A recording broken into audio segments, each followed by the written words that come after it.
हमारे नए मेहमान मयूरेश जोशी जी भी हमारे साथ जुड़ चुके हैं। मयूरेश जी, मार्केट पर व्यू बताइए, और नीरज ने जो एक्सक्लूसिव खबर एससीआई की दी है, इस पर आपकी क्या राय है? बिल्कुल आई थिंक मार्केट पे आई थिंक व्यू पॉजिटिव रहेगा, तो बाय और डिप्स का ही मार्केट है और घबराना नहीं चाहिए, क्योंकि लिक्विडिटी और मार्केट की जो अर्निंग्स आ रही है वो काफी स्ट्रांग आ रही है आईटी क्षेत्र के, जैसे आपने देखा है। दूसरा आई थिंक जो नीरज जी ने एससीआई के बारे में बोला है, I think SCI is one of the largest companies Indian offshore और ऑनशोर में। हर एक फील्ड में आई थिंक क्रूड टैंकर्स हो, प्रोडक्ट टैंकर्स हो, कंटेनर व्हीकल्स हो, एलएनजी व्हीकल्स हो, सब में है। Freight rises obviously increases the strength in terms of realisations, in terms of revenue, और बॉटम लाइन पे जैसे इनके Q4 के नतीजे आए थे आई थिंक काफी जोरदार थे, with profit of 60 crore compared with the loss. तो ये जोरदार मोमेंटम और तगड़ी एक मोमेंटम रहेगी एससीआई में अगर ये न्यूज की पुष्टि होती है। इससे पहले कि अब मयूरेश जी कहें कि उनसे उनकी राय आईटी पर नहीं ली गई, तो मयूरेश जी बताइए आईटी पर आपकी राय, और इन जिन स्टॉक्स की बात हो रही है उस पर आपका व्यू और आपका फेवरेट क्या है, और अगर इसके अलावा भी कुछ समझ में आ रहा हो तो बताइएगा आपका कन्विक्शन आइडिया इस समय का। बिल्कुल, तो थीम गुरु जी आई थिंक ये सारी दिक्कतों को सॉल्व करने के लिए रिलायंस ने कल एजीएम ने बता दिया है जियो ग्लास। आई थिंक कुछ ही हफ्तों में जियो ग्लास यूज करके सारी दिक्कतें दूर हो जाएंगी। जहां तक आई थिंक आईटी सेक्टर का सवाल रहा है, आई थिंक आईटी सेक्टर एक बहुत पॉजिटिव मोमेंटम में है, क्योंकि जैसे नंबर्स आए हैं, जो एक्सपेक्टेशंस थी और जो डिलीवरी हुई है स्पेसिफिकली ये क्वार्टर को लेके, जो एक्सपेक्टेड था कि थोड़ा सॉफ्ट रह सकता है, एग्जीक्यूशन वीक हो सकती है, मार्जिन्स पे दबाव आ सकता है, ऐसे कुछ हमने देखा नहीं है। और सारे कंपनियों ने अब तक आई थिंक बहुत एनकरेजिंग सेट ऑफ नंबर्स पेश किए हैं। तो जैसे हम लास्ट वीक भी बात कर रहे थे इस क्षेत्र के लिए, और जैसे राजेश जी हमारे सर्किट गुरु ने भी बात की थी, आई थिंक टेक महिंद्रा एक स्ट्रॉन्ग मोमेंटम में लग रहा है, जो इसकी कम्युनिकेशन सेगमेंट है। और जैसे आई थिंक मुकेश भाई ने कल बात की 5G and the opportunities emanating out of that.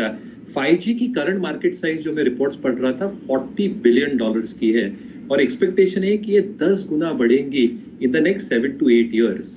जैसे हुआई के साथ आई थिंक दिक्कतें हो रही है काफी ग्लोबल ऑर्गेनाइजेशंस की, गवर्नमेंट्स की, आई थिंक एक बहुत तगड़ी अपॉर्चुनिटी उभर के आती है for players like tech Mahindra over the next few quarters.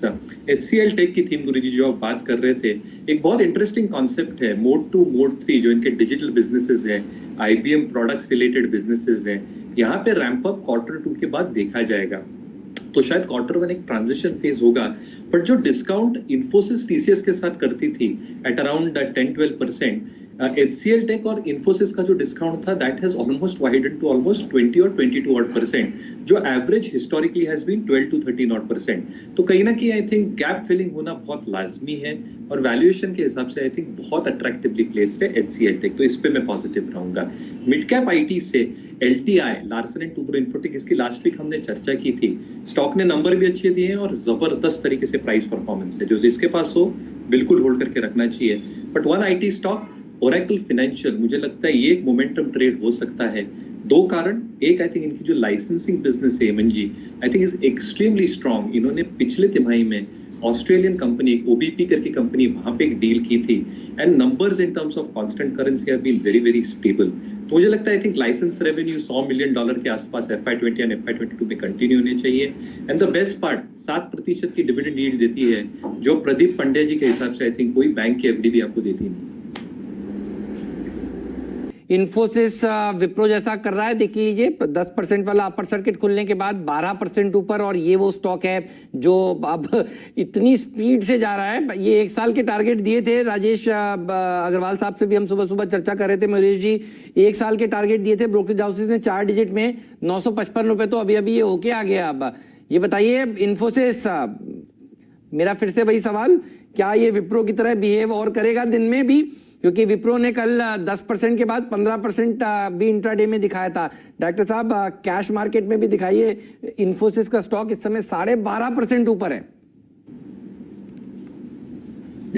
बिल्कुल दिखा सकते हैं MNG, और आई थिंक इसकी वजह आई थिंक दो है। एक तो I think better than expected numbers सारे ही काउंट्स पे। आई थिंक जो रेवेन्यू डिक्लाइन की हम बात कर रहे थे वो इतनी हुई नहीं कांस्टेंट करेंसी टर्म्स पे। जो EBIT मार्जिन थी 22.7% पे, आउटस्टैंडिंग मार्जिन्स मानी जाएंगी। जो इनकी कैश पोजीशन है I think at 28,600 odd crore, I think जो कैपिटल वापस देंगे शेयर होल्डर्स को डिविडेंड के तौर पे, ये भी तगड़ा होने वाला है।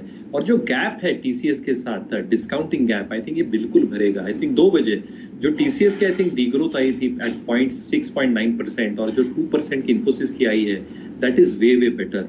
दूसरा आई थिंक जो इन्होंने गाइडेंस दिया है in terms of 0 to 2% growth और EBIT margin expected to get maintained between 21 and 23%। I think ये सारी चीजें काफी पॉजिटिवली ली जाएगी बाजार के हिसाब से।